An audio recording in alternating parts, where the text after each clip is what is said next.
high time that I mentioned and paid off what we said we were going to talk about. Now, this comes from Jake Weinbach. He's an NBA reporter. I don't, he's not Woj.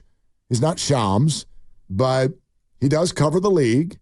And therefore, he's got a reason for saying what he said. I don't think this is just for clicks.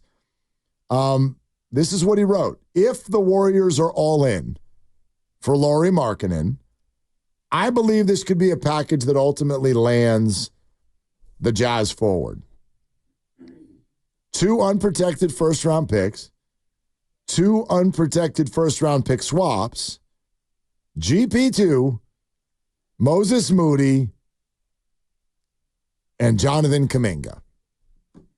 Now, that's one of the first proposals I have seen that does not include Brandon Podziemski. We have heard also source reporting say there's no way this deal happens without Brandon Podziemski. I don't know what is posturing at this point.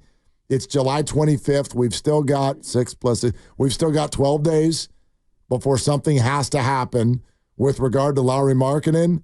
I read that off, though, just to say, if that's true, if the Warriors could get Lauri Markkanen for that package, I'm in. I am in. Big time. Yeah, geez, that to me is a lot. I mean, you're talking about 4 first-round picks, 2 picks, and 2 swaps. 2 swaps, and, so that's only giving up 2 first-round picks. Right, it's giving up 2 firsts, and it's giving up 2 swaps, and I don't know when those swaps would be. If those swaps are after Steph Curry is gone, now you're swapping a lottery pick for maybe not a lottery pick, depending on what Utah does and how that lands lottery-wise. But Kuminga, Moody, and Payton, fine. And I wonder about Utah, and he did follow up his tweet by saying the Warriors would likely have to include either Kuminga or Pods. Mm-hmm. If you're Utah and you're looking to really rebuild, do you want Kuminga, a player you're going to have to give $35 million a year to, or do you want Pods? So for me, if it's Pods, Moody, and Payton, and the 2 firsts and the 2 swaps, it becomes a little bit more of a difficult choice. Well, and I don't know how the Warriors do that then.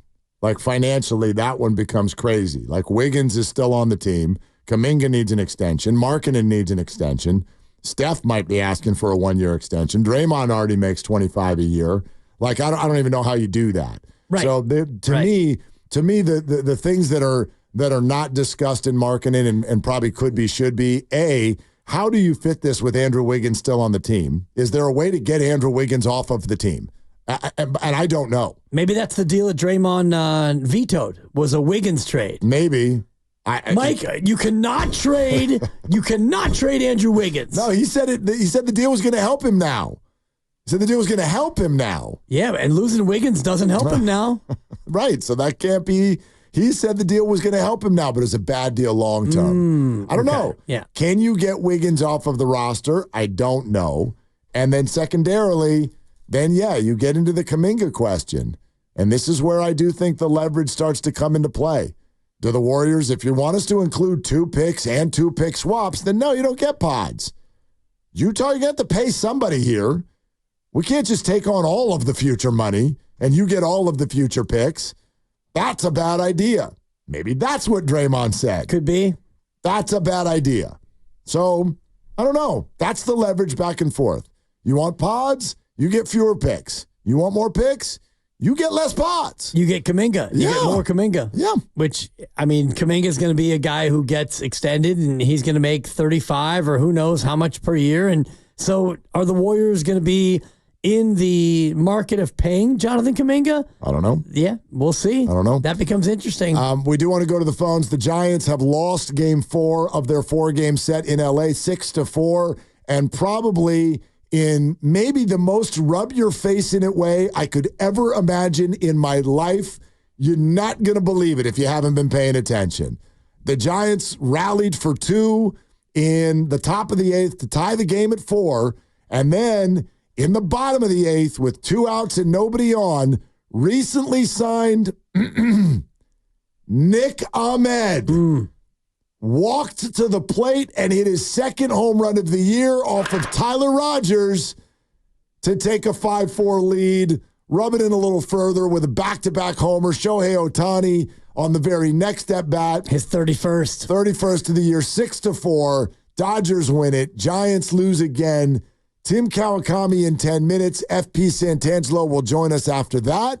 I mean, for me, if the nail in the coffin was not already in, the hammer just whacked it for the last time. That's my opinion. Others are saying with Blake Snell and Robbie Ray pitching the way they have, seeing Ray yesterday, how could you sell when a team has a starting rotation like that? I don't know. They're 2-5 since the break. They're 6 games under 500. Yep. That's how. Yeah, and 2-5 since the break. Yeah. You lost a series in Colorado, and you dropped 3 or 4 in LA, and you come home for 4 against Colorado, 4 in 3 days, and darn it, that doubleheader is going to be fun. Little country music in between, and who knows what can happen, Mark. Maybe they sweep the Rockies, and they're still sub 500 if that happens. Like that just happened. A right. 4-4 tie in the bottom of the 8th at Dodger Stadium, and Nick Ahmed, his second homer of the year, put one into the freaking tank. His second home run of the year during a Giants game. He just got signed yesterday. Yeah. Big tank. I mean, probably shouldn't have let him go, Farhan. I don't know who the hell. Yeah. I don't know who believes in what, but do you believe in signs? Do you believe in signs? That felt like a sign. If I were a sign believer, I would believe that the world is trying to tell me something. And the message is the Giants ain't going anywhere this year. Like, if that's how you lose this quote-unquote must-win game, feels like it feels like the world's telling us something. Maybe. I mean, for Nick Ahmed to do that, especially after you came through with a Jorge Soler base hit on an 0-2 pitch, and he hits a little flare to left, and you think, okay, they might actually steal this one. They might actually split this series. What? And then Nick Ahmed. Nick Ahmed. Oh, my gosh. That's so... Gone! How did that one feel in Farhan Zaidi's luxury box? Ouch. Yeah. Ay. Right. All right. Jay in the 510. Hi, Jay. What are you doing? Hey, what's up, Willard and Dibs? Love you guys, man. What is good? I just wanted to speak on this whole Draymond Dunleavy thing. And I think it's on Joe Lacob, man. Like, why hire a GM when a guy that's still playing in the association probably knows more than your GM? Put all contracts and money aside. If Draymond were to retire today, I'd take Draymond as my GM over Mike Dunleavy. Why, Jay? I mean, like, can I know that maybe you're just kind of like, is this a fun conversation, or why? Like, why, after everything that's been said and everything that's been felt about Draymond Green, why would you want him as your general manager? I think he knows more. I think he's basketball smart, like more than Dunleavy. You know, Dunleavy had a average, maybe even below average because of his expectations. But I don't know. Like, I feel like he's a lot more basketball smart than Dunleavy is. And to say not to make those trades, like, he probably had a reason why.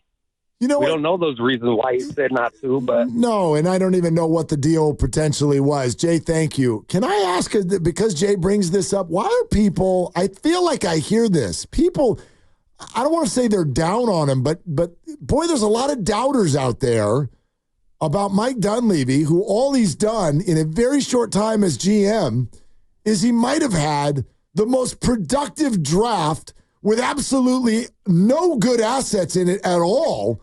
Last year, he had 2 picks. He might have found 2 starters. One of them's on the all-rookie team and might actually be the linchpin to the biggest offseason deal if it were to happen.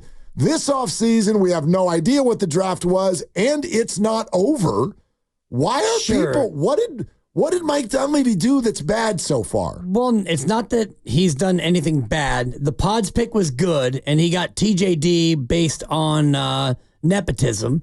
Let's be fair about that. TJD TJD's agent is Dunleavy's brother. That doesn't mean that was the only reason it happened. That was the big reason because Mike Dunleavy guaranteed him to get an actual full contract. Right, which is a smart move, apparently. It is, but the reason why he was able to get that straight line to the player was because the player's agent was his brother. Not until they got to the second round and all of the NBA teams had passed on him already because they didn't want to guarantee something to him. A lot of teams were not passing on him, and the agent made it known that, he was going to need that full guaranteed contract. And they passed on that idea. Right, which, his brother had in tow because his brother was the agent's brother. I think that's being a good GM. I agree. They were willing to offer something to TJD. I'm not saying that I hold that against him, but it's not like that was any super special coup. He had an inside line to it. And then since then, he had a great draft. You missed out on Paul George. And how was this draft? Do we know? We don't know. Exactly. We don't know. We don't know how this draft has gone. Quote, missed out on Paul George. I mean,